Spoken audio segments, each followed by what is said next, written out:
السلام عليكم، معكم ام وليد. اليوم راح نشوفوا وصفه المايونيز. راح نعطيكم مقادير مضبوطه، يعني بدون مواد حافظه.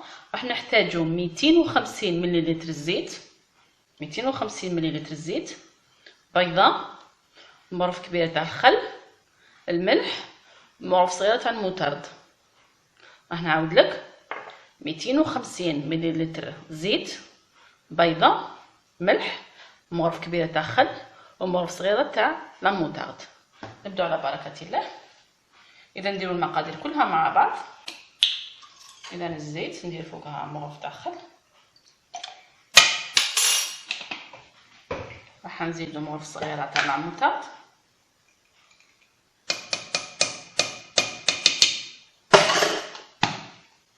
بيضه كما راك تشوفي، وكميه من الملح، يعني حتى نص مغرف صغيره الى مغرف صغيره تاع الملح.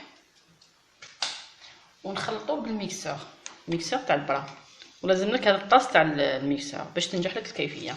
نبدا نخلط. بسم الله.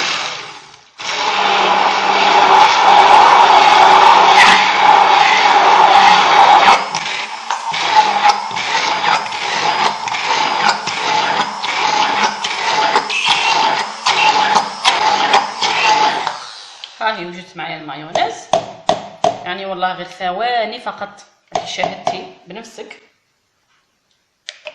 راح نحي هذا الفائض،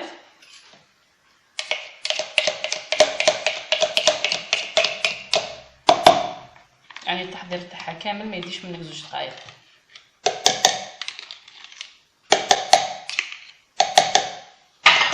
راح نفرغها قدامكم باش تشوفوا القوام تاعها كيفاش جا. اذا ها هو، بسم الله.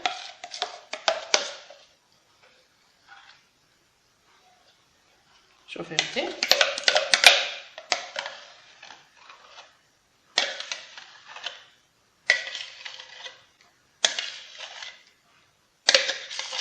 وتعطي كميه لا باس بها. ها هي المايونيز تاعنا واجده، شوفي القوام تاعها، يعني ناجحه 100%. ولي تحب بنت الثوم دير فص ثوم معاهم في الاول كامل، تحبي ديرها معدنوس، يعني الذوق اللي حبيتي. ها هي المايونيز تاعنا واجده. ننصحك باش تخبيها في بلاره تاع الزجاج، ديريها في الثلاجه مده الاحتفاظ تاعها حتى الاسبوع، ما تزيدش فوق يعني 5 ايام، 5 ايام ماكسيموم.